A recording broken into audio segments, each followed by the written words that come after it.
किनारे होती है। इन्होंने प्रधानमंत्री मोदी को एक चिट्ठी भी लिखी थी, कोई जवाब नहीं आया। ये फास्ट पर 111 दिन तक बैठे रहे, जिसके बाद भूख के मारे इनकी मृत्यु हो गई। गंगा की सफाई के लिए अपना जीवन समर्पित करने वाले पर्यावरणविद जीडी अग्रवाल গাইজ অলরেডি জওয়ান রিলিজ পেয়ে গেছে, সুপার টুপার, মানে কি বলবো, হাউসফুল পুরো। বাংলাদেশেও অ্যাটলিস্ট হচ্ছে, সিনেমা হলে চলতেছে। তো প্রথম দিনেই শুনছি সেই পরিমাণ কামাইছে, আর খুব ক্রাউড মোমেন্ট ছিল, সবাই বলছে বেস্ট বেস্ট বেস্ট। বাট আমার দেখার সৌভাগ্য হয় নাই, কারণ আমি একটু বিজি আছি। বাট খুব শিগগিরই এখনও চলতেছে, আমি দেখে নিব। তো গাইজ কিছু আনসিন মানে কি বলে স্টোরি রয়ে গেছে নাকি সিনেমার ভিতরে, বা কপি নাকি জানি না। তো সেইটা সম্পর্কে ফুল ডিটেলস আজকে জানাবেন আমাদের ধ্রুব ভাই। And guys original video link in description, please check and subscribe of his YouTube channel, and subscribe my YouTube channel, and subscribe my second blog YouTube channel, link in description. তো super excited, and basically I love Shahrukh Khan, big supporter from Bangladesh, ভাউসরা পেয়ার from Bangladesh. তিন খানের মতো যদি বলতে হয়, first আমি শাহরুখ খানকে বেশি পছন্দ করি, দেন আমির খান, দেন সালমান খান। তো সুপার এক্সাইটেড। আর চলো, নমস্কার আর নমস্তে, আসসালামু আলাইকুম, নমস্তে, this is Setu, and welcome to new reaction video. So guys, request don't skip sir, enjoy the full video. Okay, so let's go. नमस्कार दोस्तों, नमस्कार। शाहरुख खान की हाल ही में रिलीज हुई जवान फिल्म सारे रिकॉर्ड्स तोड़ रही है। इस फिल्म को जनता से भी भरपूर प्यार मिल रहा है। लेकिन क्या आप जानते हैं, इस फिल्म में दिखाई गई आधी से ज्यादा घटनाएं असल जिंदगी से इंस्पायर्ड है। आप शॉक हो जाएंगे जानकर कि इस फिल्म में दिखाई गई चीजों का रियल लाइफ से कितना बड़ा कनेक्शन है। आइए जानते हैं आज के इस वीडियो में। 600 हो गए से। इस वीडियो में मैं फिल्म के किसी भी बड़े प्लॉट पॉइंट का कोई स्पॉइलर नहीं दूंगा, तो अगर आपने फिल्म नहीं देखी है तो भी आप इस वीडियो को बेझिझक देख सकते हैं। इनफैक्ट अगर आपने फिल्म नहीं देखी है तो हो सकता है आपकी क्यूरियोसिटी बढ़ जाए फिल्म देखने के लिए इस वीडियो में दिखाए गए असली इश्यूज को देखने के बाद। शुरुआत करते हैं फिल्म के फर्स्ट हाफ के दूसरे बड़े सीन से, जो कि एक सरकारी हॉस्पिटल में सेट है। जवान फिल्म में दिखाया है कि कैसे सरकारी हॉस्पिटल में छोटे बच्चे एन्सेफेलाइटिस की बीमारी की वजह से मर जाते हैं क्योंकि ऑक्सीजन की अवेलेबिलिटी नहीं होती। फिल्म में एक बड़े सिंसियर डॉक्टर ईराम को दिखाया है, जो पूरी कोशिश करती हैं अपनी बच्चों को बचाने की। लेकिन इस घटना के पब्लिक होने के बाद सरकार उल्टा इन्हीं डॉक्टर को फ्रेम कर देती है, झूठा इल्जाम इन पर लगाया जाता है और ये जेल में जाती है। ठीक ऐसा ही कुछ हुआ था दोस्तों, अगस्त 2017 को असल जिंदगी में गोरखपुर के शहर में। वहां एक सरकारी अस्पताल बीआरडी मेडिकल कॉलेज में 63 बच्चों की मौत हो जाती है 3 दिन के अंदर अंदर, जब हॉस्पिटल की पाइप ऑक्सीजन सप्लाई खत्म हो जाती है। उस वक्त डॉक्टर काफिल खान वहां पर एक पीडियाट्रिशियन के तौर पर काम कर रहे थे। जब इन्हें पता लगता है कि ऑक्सीजन की सप्लाई खत्म हो रही है हॉस्पिटल में, तो ये अथॉरिटीज को इन्फॉर्म करने की कोशिश करते हैं। कुछ रिस्पॉन्स नहीं आता तो खुद से भी ऑक्सीजन की सप्लाई प्रोक्योर करने की कोशिश करते हैं अपने खुद के एक्सपेंस पर। इन्हें एक रियल लाइफ हीरो की तरह देखा जाता है। लेकिन जब इस इंसिडेंट की खबर मीडिया में आती है तो इसके बाद उल्टा इल्जाम डॉक्टर काफिल पर ही डाल दिया जाता है। सरकार इन पर आरोप लगाती है मेडिकल नेग्लिजेंस और करप्शन का। इन्हें अपनी नौकरी से सस्पेंड कर दिया जाता है, अरेस्ट किया जाता है और फिर 9 महीने तक ये जेल में रहते हैं। कि जेल में कितनी बेरहमी से इन्हें मारा पीटा गया। 4-5 दिन तक इन्हें भूखा रखा गया। इतनी बुरी हालत थी कि अपनी कमर पर महीनों तक सो भी नहीं पाते थे। And they used to make me naked. They used to beat me with a stick.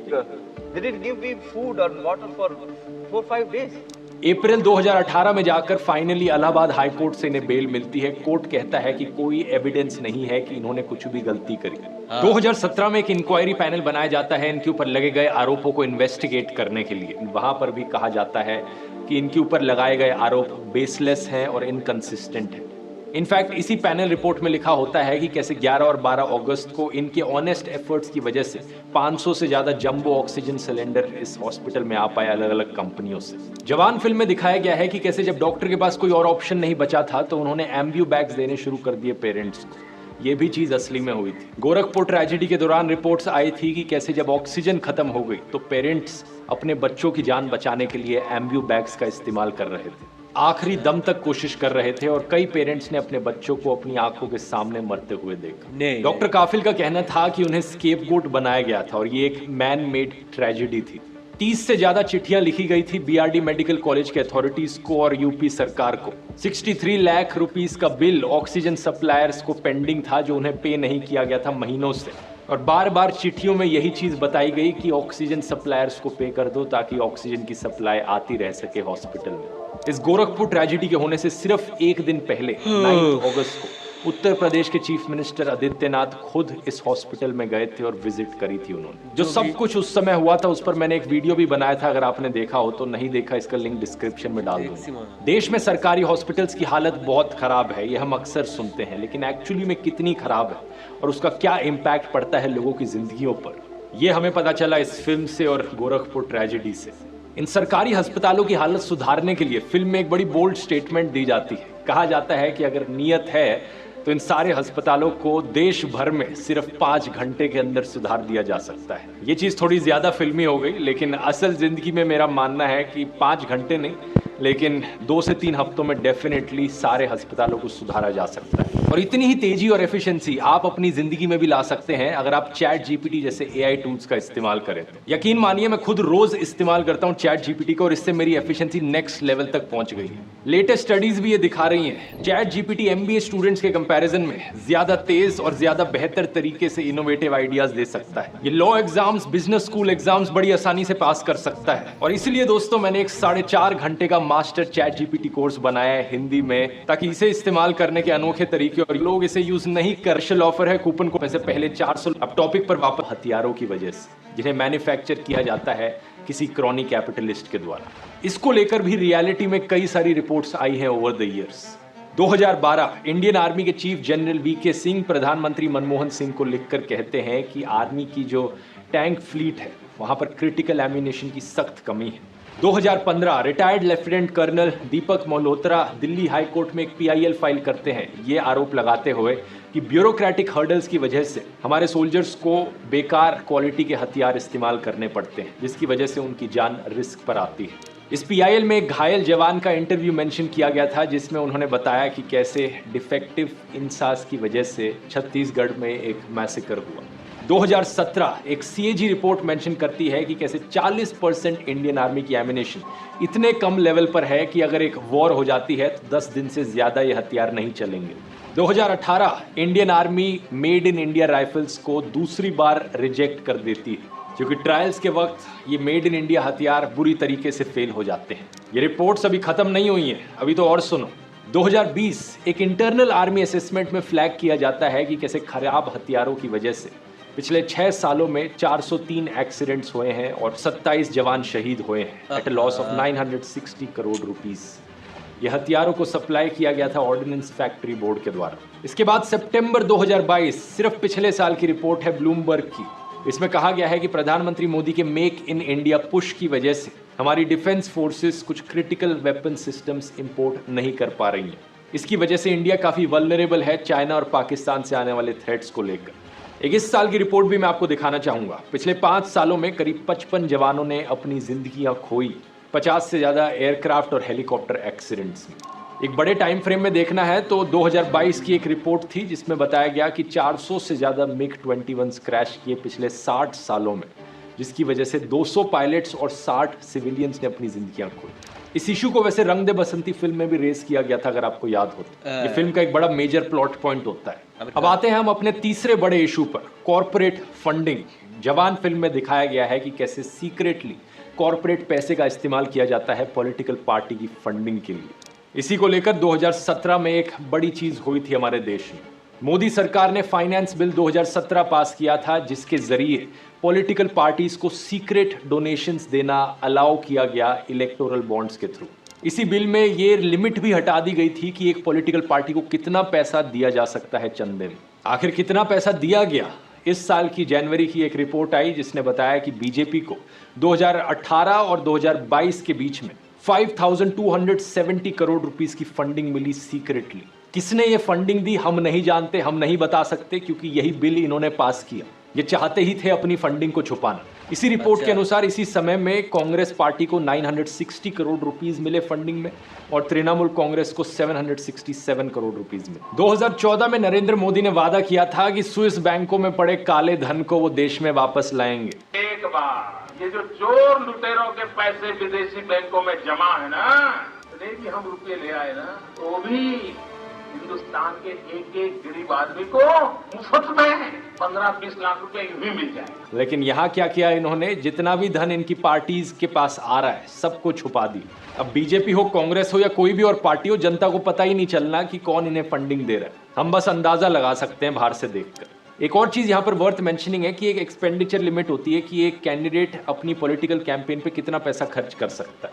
ये स्टेट टू स्टेट डिपेंड करती है, लेकिन लोकसभा की इलेक्शन में ये लिमिट 75 लाख रुपीस से लेकर 95 लाख रुपीस के बीच में है। यहाँ पर अगर हम लोकसभा की हर एक सीट के लिए अपर लिमिट भी ले लें, 543 सीट्स मल्टीप्लाइड बाय 95 लाख, करीब 500 करोड़ रुपए के बराबर होता है। तो कोई भी एक पॉलिटिकल पार्टी टेक्निकली इस 500 करोड़ रुपए से ज्यादा स्पेंड नहीं कर सकती। ये एक्सपेंडिचर लिमिट है, उन्हें अलाउड नहीं। लेकिन सेंटर फॉर मीडिया स्टडीज की रिपोर्ट ने बताया कि बीजेपी ने सिर्फ 2019 की लोकसभा इलेक्शंस में कितने स्पेंड किए, 27,000 करोड़। सोचकर देखो कितना बड़ा डिफरेंस है यहाँ पर। अगर इस रिपोर्ट को इग्नोर भी कर दो तो नवंबर 2019 में बीजेपी ने खुद अपना सबमिशन दिया था इलेक्शन कमीशन को, और ये इलेक्शन कमीशन की वेबसाइट पर लिखा है कि बीजेपी ने खुद एडमिट किया कि उन्होंने 1264 करोड़ रुपीस स्पेंड किए लोकसभा की 2019 की इलेक्शंस में। मैक्सिमम लिमिट यहाँ पर 500 करोड़ और ये स्पेंड कर रहे हैं 1200 करोड़। कैसे? ये कोई मजाक चल रहा है क्या? जवान फिल्म में दिखाया जाता है कि फिल्म का विलन फॉरेन इन्वेस्टर्स को बता रहा है कि कैसे भारत में वोटर्स को खरीदा जा सकता है। एक एक वोटर को 10,000 रुपए दो तो वो हमारी प्रेफर्ड पॉलिटिकल पार्टी के लिए वोट कर देगा। ये चीज फिल्म में गलत दिखाई है क्योंकि 10,000 रुपए एक बहुत बड़ी रकम होती है। हमारे देश में हमें देखने को मिलता है कि लोग 1 किलो चिकन के लिए या 1 क्वार्टर विस्की के लिए भी अपना वोट बेच देते हैं। Obviously reason to reason depend करता है कि कितना पैसे के जरिए खरीदा जाता है वोटर्स को, लेकिन 2019 की लोकसभा के इलेक्शंस में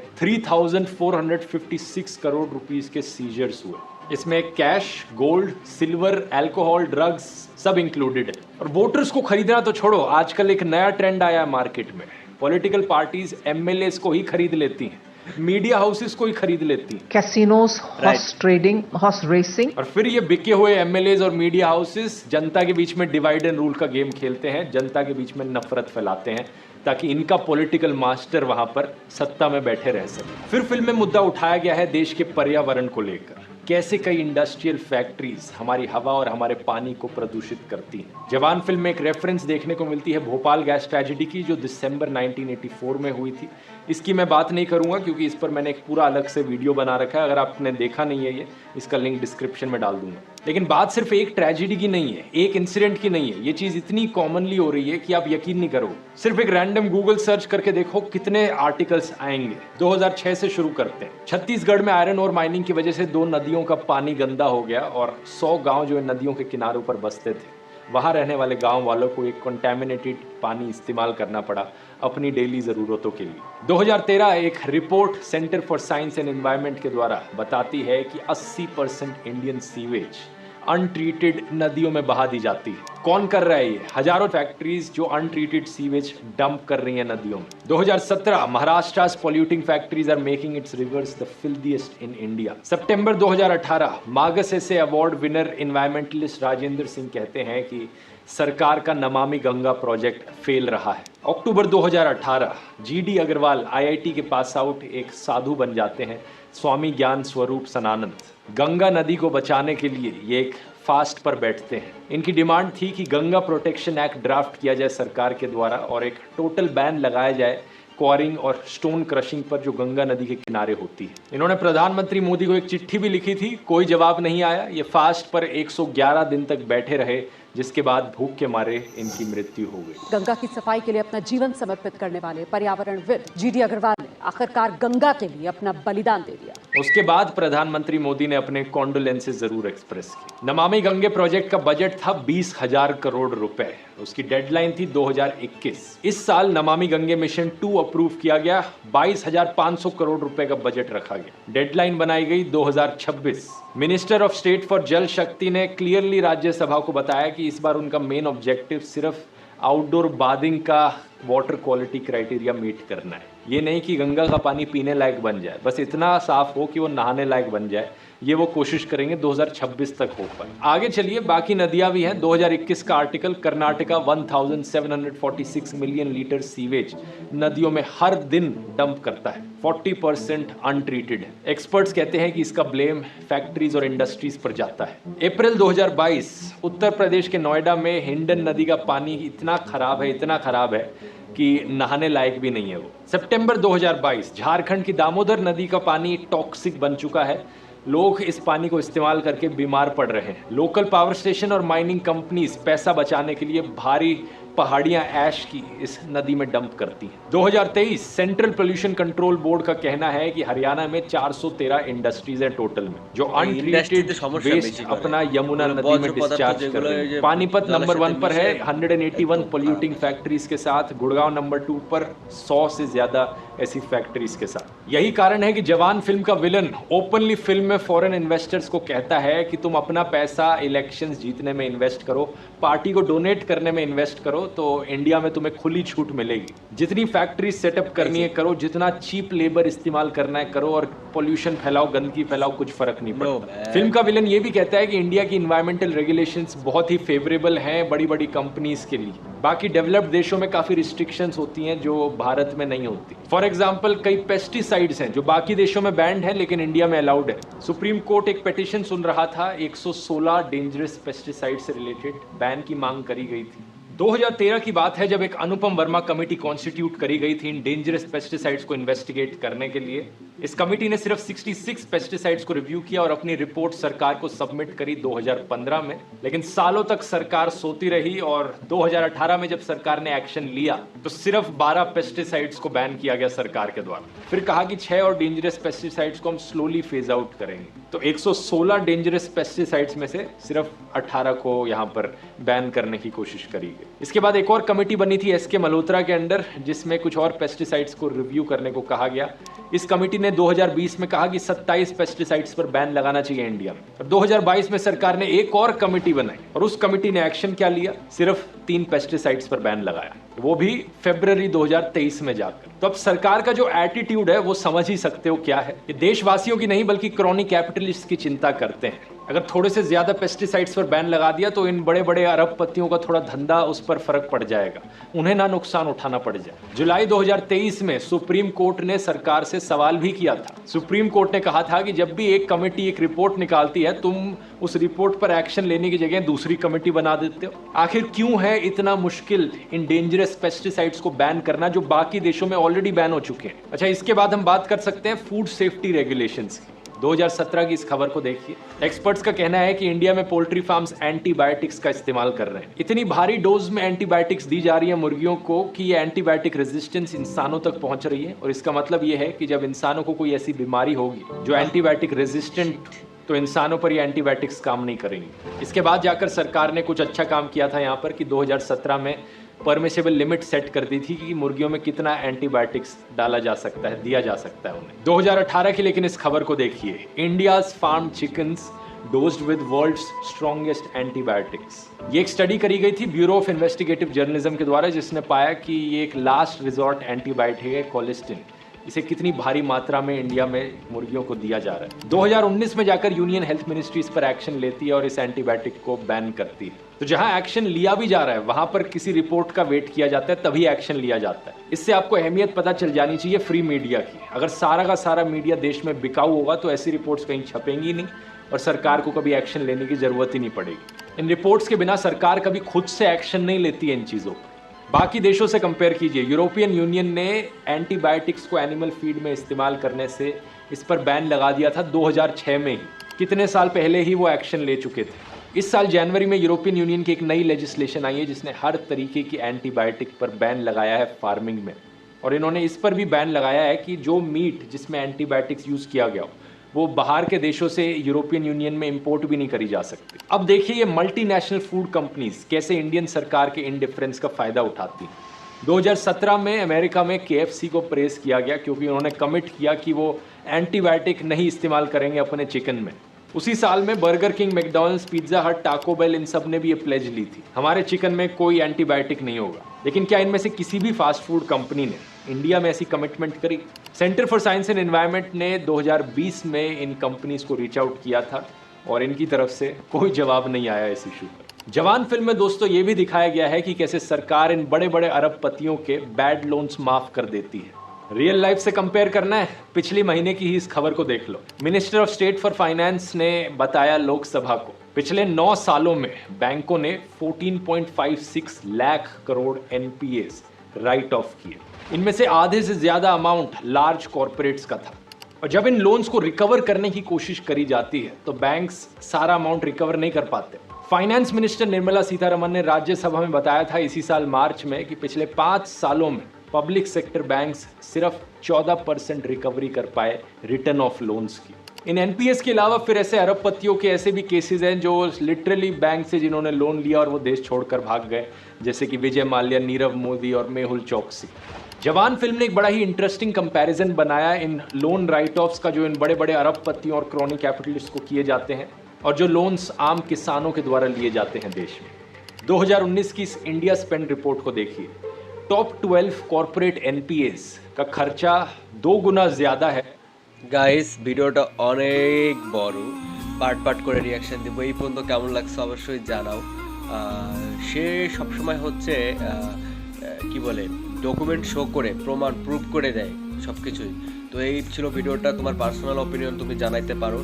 আমার মোটামুটি ভালোই লাগছে আর খুব তাড়াতাড়ি জন সিনেমাটা আমি দেখবো সিনেমা হলে যাইয়া।